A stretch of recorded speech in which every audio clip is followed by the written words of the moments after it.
Jungle is definitely the most influential role in League of Legends because it's so freeform. You don't have to do something, you're not up against somebody in a lane, so you can impact other parts of the map without really losing too much if you're playing it properly. Because junglers are so important to lanes, it's important for you, even if you are just a laner, to know what your jungler and the enemy jungler can do. And that's why tracking is a vital skill that everybody should have. We've also got tons of guides up on our website, GameLeap.com, that are all done by challenger level players. So if this video alone leaves you wanting even more information, make sure you go check us out. And now is the time for you to fulfill your destiny of hitting the like and sub buttons to make sure that you could keep up with all of our other content. But of course now, let's jump right in. No matter what role you're playing, you can do this. If you fail to do this, you are trolling yourself and your teammates because it's super important. Not keeping track of where the enemy jungler starts is a massive mistake. Look who shows up to lane late. You know the jungler is starting at the buff that's there. There's a few exceptions, but those things still tell you something important too. Buffs have a 5-minute respawn timer, so you know that wherever they start, it's going to be back up around 7 minutes. So plan around that. You can turn the enemy buffs into an objective for you and your team to play around, especially if you're playing or have amazing roam champions on your team.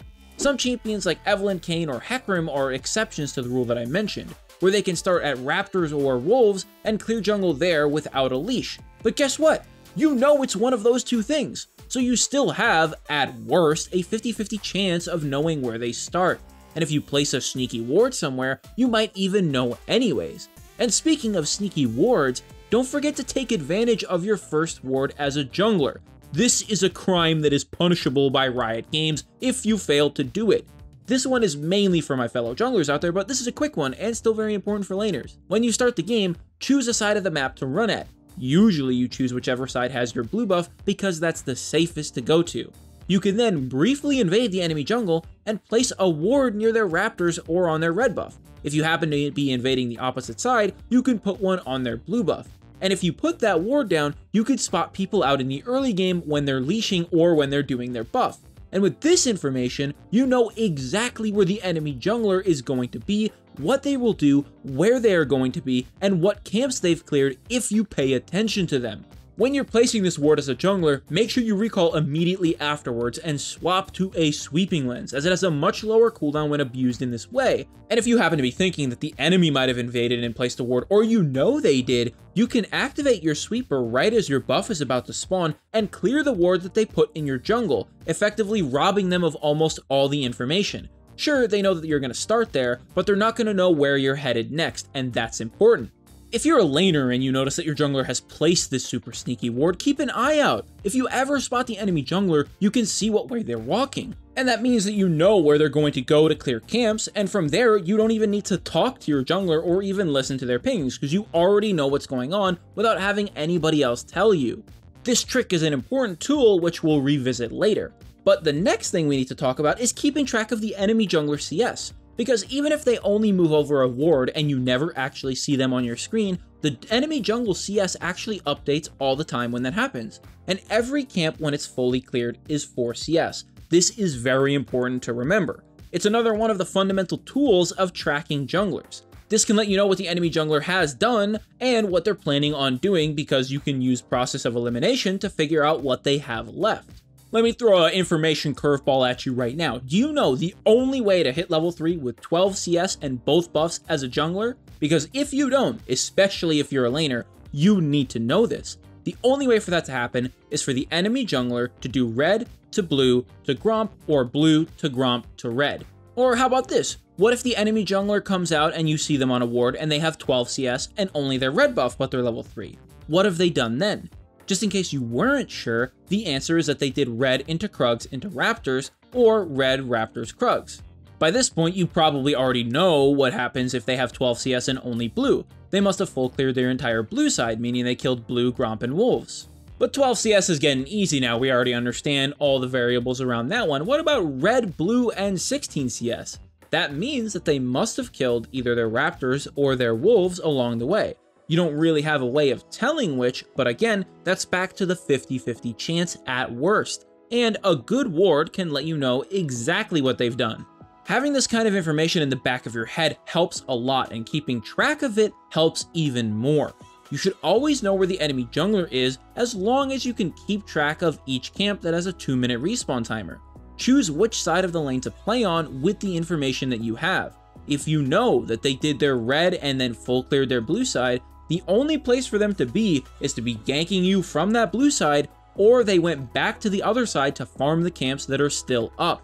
You want to make sure that you're playing as far away from where the enemy jungler is supposed to be, unless you're baiting, in which case, yeah, sure, play more towards the middle, or even more riskily towards the enemy side. Now, the 3 things that I've given you are very important tools to have no matter what role you're playing, and we have more information like this up on our website, GameLeap.com, and everything that we have up there is done by challenger level players.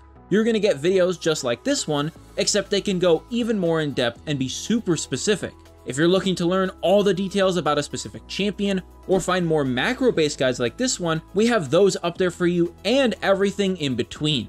Now, we just talked about tracking 2-minute respawn timers, which is important, but let me give you another quiz that also applies to all roles. When you're stealing away monsters from the enemy jungle, also known as counter-jungling, why do you care about the 2-minute respawn timer? It's a great question because it actually has 2 correct answers. You have the option of stealing the enemy camp away, and because you killed it and you know exactly when it's going to spawn, you could be there again in 2 minutes to take it again, and that denies even more from your enemy jungle. And as you do this into the later stages of the game, where laners and other people have a really easy time nuking jungle camps, you can also deny the enemy laners who might be taxing their junglers' camps because they need more golden experience to scale quickly to keep up with you or just to try and carry the game. The other option is that you want to steal the enemy camp, but you don't want to allow it to respawn, because if you do, and you're not there in the next 2 minutes to take it again, you're actually feeding the enemy jungler more resources if they weren't going to be there in the next 2 minutes in the first place. A great example of this is junglers who are hyper aggressive like Elise, and like to play to one specific side of the map at all times. If you actually end up counter-jungling an Elise, and you take her Raptors and Krugs over and over again and clear them fully, when she comes back, those camps are going to be leveling with you and the rest of the people in the game, which will end up actually helping her. In order to deny her the most possible, you want to leave that one small Raptor, that one small Wolf, or the medium Krug on the side so that the camp never respawns. That way she never has the option of going to get the golden experience later on. This is especially impactful in the late game, where objectives like Dragon and Baron become very, very important. If you need to be at that dragon because it's the dragon that gives you the soul, then yeah, you're not going to be back in 2 minutes to kill that enemy jungle camp again. So don't do it. Simply deny the camp and leave one piece alive so that the enemy has nothing but scraps left the next time they come there. Now, we just talked about counter-jungling, but that has its own questions too. When is the right time to counter-jungle? That's a good place to start off. First of all, what time in game is it? Are you a laner or are you the enemy jungler, and do you have smite? Do you win a 1v1 if the enemy shows up? Can the enemy collapse on you? These are a lot of really important questions that you need to ask yourself. What do you lose by taking time to counter-jungle your opponent and set the jungler behind? Does your laner get more experience because they're farming a wave that froze? Do you lose out on gold because your wave is freezing, but you leave it because you think that counter-jungling is more important? Counter-jungling is mostly the jungler's job in the early game, so if you're looking at like the first 10 minutes, let's say, you probably don't want to try and take the enemy jungle camps if you're a laner. It's going to take a very long time, and you're definitely going to miss out on minion wave golden experience, which you don't want to be doing. The only time where you'd really ever want to do this is if you manage to solo kill your opponent and already have taken one tower plate or maybe even 2. Because with the time in between, the enemy laner coming back and you being in a position to potentially 1v1 the enemy jungler, you've already soaked resources out of your lane and now have free time to pressure the enemy jungler, or even just pressure their camps and force them to come around. And if they don't, well, great, you take the camp for free and you've already denied them something valuable. Chances are your plan after that is to immediately recall, because in the first 10 minutes, laners are going to have a tough time killing jungle camps without taking massive damage. This starts getting into the idea of lane priority, which is one of the most important things to consider when you're looking to walk onto the enemy side of the map. Or actually, scratch that, it's one of the most important things when you're looking to walk into the river. The river is contested by both teams all the time. That's where the neutral objectives spawn, and that's where the scuttle crab spawns. And I mean, if any of you guys remember, back in the day, scuttle crab used to be the thing that junglers used to love suiciding for. It's a really important thing to secure for your team. Keeping track of lane priority can be done pretty easily by looking at the minimap, but sometimes you need to take a closer look and look at your allied lanes and see what's happening with the minion wave and the champion health bars. If both laners are low, then chances are neither of them want to move around and come to a fight elsewhere. But if your mid and top laners start getting pushed under tower at the same time and you're heading for that top scuttle crab that's about to spawn in 5 seconds, you probably want to think twice about that one as a jungler. If the enemy jungler shows up, you might just be going into a 3v1, and that is not bueno.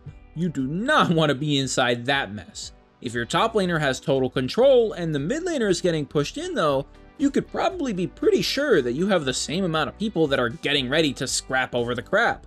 It's all about outplaying at that point when you have even numbers. And later on, when you're talking about barons and dragons, this starts to matter again, because by having lane priority against objectives that take a long time to kill, you could be the first ones to get vision set around objectives and make the enemy team have a hard time even getting a ward on the objective. And once you can do that, you can start laying traps and waiting for your opponents, baiting them in and waiting for them to overstep in order to destroy them.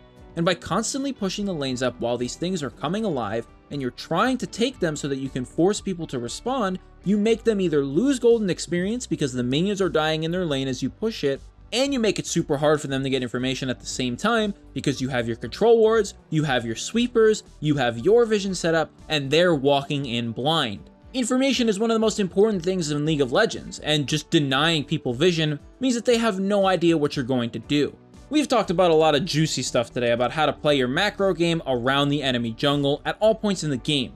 And to find more guides like this, make sure you go check out our website, GameLeap.com. We've got tons of guides up there that are all done by challenger players on just about any topic that you could ever want. It's the best place to go by far when your goal is to learn, improve, and win your games. We're always working on releasing more and better content to give you guys the edge that you're looking for. And if you made it this far, thanks for watching the whole video. If you take all this stuff into your games, you're going to be dying way less and have way more gold than you've ever had before, 100%, I guarantee it.